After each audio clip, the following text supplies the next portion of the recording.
नमस्कार। ज्योतिष online class में आप लोगों का स्वागत है। आज हम लोग बात करेंगे टेंस। तो टेंस का डिफिनेशन, और डिफिनेशन के लिए आप पीपी सिन्हा बुक खरीद लें, जिसका पेज नंबर 58 में इसका डिफिनेशन मिल जाएगा। यहाँ हम लोग बात करेंगे टेंस 3 प्रकार के होते हैं: present tense, past tense, future tense. Present tense में हैं, हूँ, हो लगा रहता है। पास्ट टेंस में आ, या, ता, था, ते, थे, ती, थी लगा रहता है। और भविष्यत काल में गागेगी। जो भविष्य में काल, जो काम भविष्य में होता है उसको भविष्यत काल कहते हैं। जो काम बीत चुका होता है उसको पास्ट टेंस कहते हैं, और जो अभी चल रहा होता है उसको प्रेजेंट टेंस कहते हैं।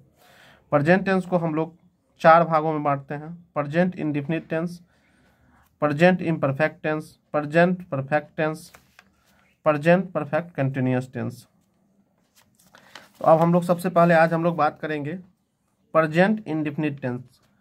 तो प्रेजेंट इंडेफिनिट टेंस में सबसे पहला तो इसका पहचान होता है इस टेंस के हिंदी क्रियाओं के अंत में ता हूँ, ती हूँ, ते हैं, ते हो, ती हो, ता है, ती है इत्यादि लगा रहता है। जब भी आपको क्रियाओं के अंत में, यहाँ ध्यान देने की बात है, क्रिया किसको कहते हैं, तो इसके लिए आप पिछला या डिफिनेशन बुक में ढूंढिए कि क्रिया किसको कहते हैं। यहाँ सीधा समझिए, क्रिया वो होता है जिससे किसी काम का होने या करने का बोध हो, जैसे पढ़ना, हंसना, गाना, सोना, रोना, बैठना, चलना।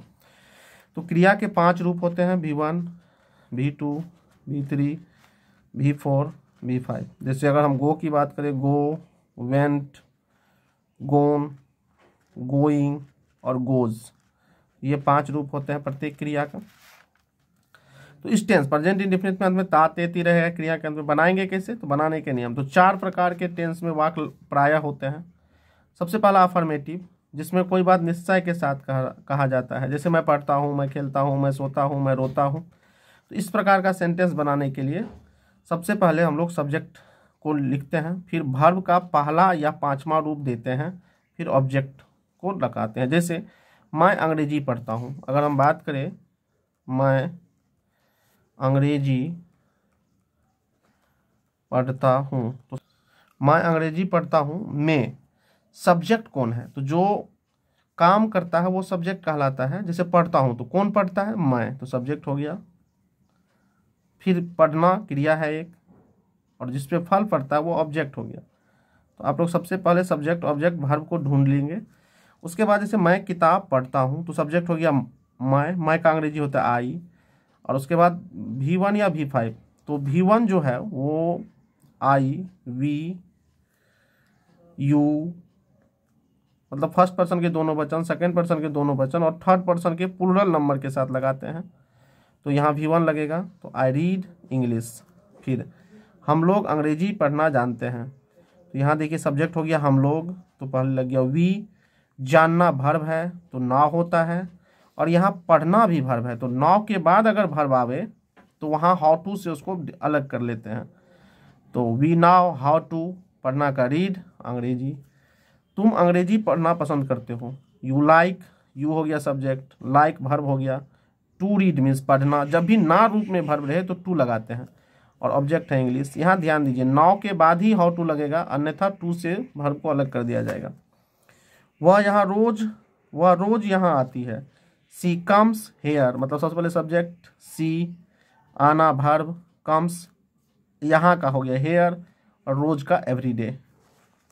राधा बहुत ही अच्छा गाती है, सब्जेक्ट है राधा।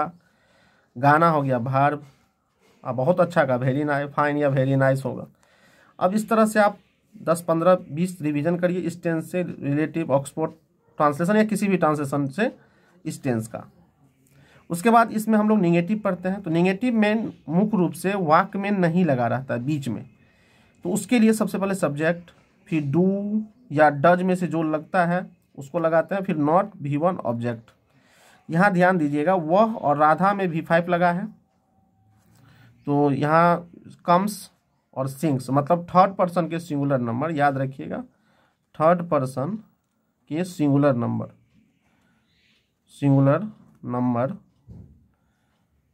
ही, सी, इट, ही में सी, इट, और एक नाम, एक किसी व्यक्ति का नाम अगर रहता है तो वहाँ वर्ब 5 अर्थात वर्ब में एस जोड़ते हैं। जैसे यहाँ राधा एक नाम है तो सिंग्स लगा दिए, वह ही है इसलिए यहाँ कम्स लगा दिए। उसी प्रकार डज भी ही, सी, इट और एक नाम के साथ लगेगा, थर्ड पर्सन के सिंगुलर नंबर के साथ। तो मेरी गाय दूध नहीं देती है, तो सब्जेक्ट है इसमें, कौन दूध नहीं देती? मेरी गाय, तो मेरी गाय सब्जेक्ट हो गया, तो उसका हो गया माय काउ। उसके बाद रूल में देखिए डू या डज है, क्योंकि थर्ड पर्सन सिंगुलर नंबर में डज लगाते हैं इसलिए डज। फिर रूल में देखिए नॉट है तो नॉट, फिर वर्ब खोजिए तो देना, तो देना का होता है गिव, और मिल्क मतलब दूध। इस तरह से नेगेटिव सेंटेंस में नहीं लगा रहेगा।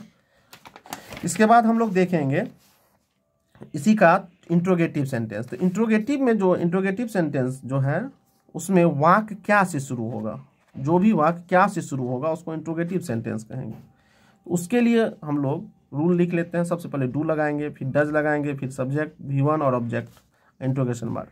क्या राम सच बोलता है? तो डज चूंकि सुरी क्या से शुरू है, इंट्रोगेटिव सेंटेंस हुआ, उसका रूल में पहले डू या डज लगेगा।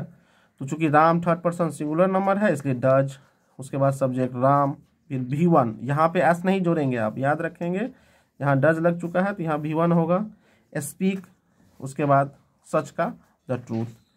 उसके बाद हम लोग WH क्वेश्चन वाक, वह वाक होता है जिसके बीच में क्या, क्यों, कब, कैसे, कहाँ, अगर ये सब लगा रहता है तो उसको कहते हैं WH क्वेश्चन या WH वर्ड।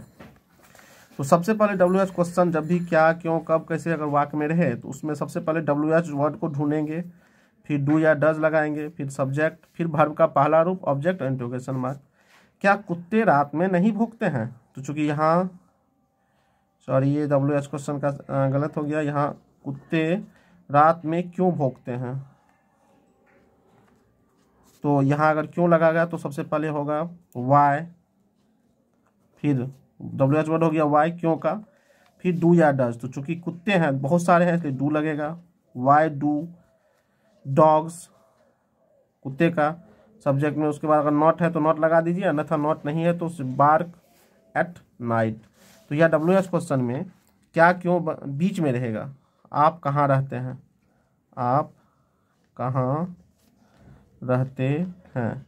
तो इसमें देखिए यहाँ कहाँ बीच में है, सबसे पहले WH क्वेश्चन हो गया तो इसको इसका सबसे पहले अंग्रेजी लिखेंगे WH वर्ड, तो इसका हो गया कहाँ का वेयर।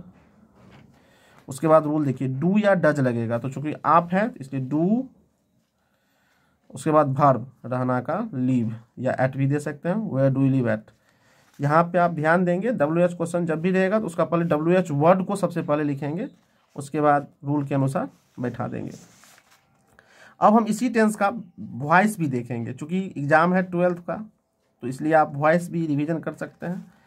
तो voice of passive voice of present indefinite tense, तो जो हम अभी पढ़े हैं वो एक्टिव वॉइस पढ़े हैं। तो प्रेजेंट इंडेफिनिट का रूल होता है सब्जेक्ट V1 या V5 प्लस ऑब्जेक्ट। तो इस रूल्स को एक्टिव को आपको याद रखना होता है। इसको पैसिव बदलते समय क्या करते हैं हम लोग, मुख्य रूप से जो ऑब्जेक्ट होता है उसको सब्जेक्ट के रूप में लिख देते हैं, उसके बाद ER लग जाता है अकॉर्डिंग टू सब्जेक्ट। उसके बाद वर्ब का तीसरा रूप देते हैं, फिर बाय अगर आवश्यकता हो तो जहाँ एजेंट की आवश्यकता हो वहाँ बाय देते हैं, उसके बाद ऑब्जेक्ट देते हैं। एग्जाम्पल के लिए आई हेल्प यू, तो सबसे पहले हमको ये पहचानना होगा कि ये कौन सा टेंस है आई हेल्प यू। हम जानते हैं चूंकि V1 है सब्जेक्ट के बाद तो ये प्रेजेंट इंडेफिनिट टेंस है। तो प्रेजेंट इंडेफिनिट का पैसिव बनाते समय हम लोग ये ध्यान रखते हैं पहले सब्जेक्ट, तो जो ऑब्जेक्ट होता है उसको सब्जेक्ट बनाते हैं।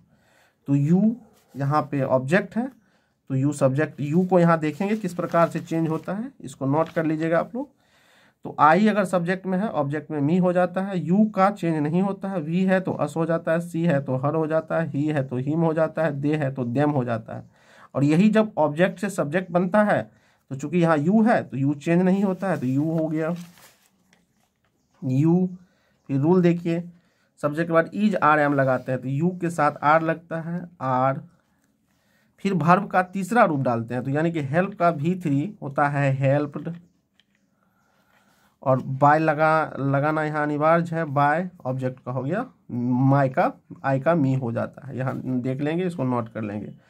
जब सब्जेक्ट में रहेगा तो वो ऑब्जेक्ट में चला जाएगा। इस तरह से एक और देख लेते हैं, वी टीच देम, तो इसमें सब्जेक्ट है वी, ऑब्जेक्ट है टीच, देम है वर्ब है टीच और ऑब्जेक्ट है देम। तो सबसे पहले इसको बनाएंगे तो यहाँ देखिए रूल के अनुसार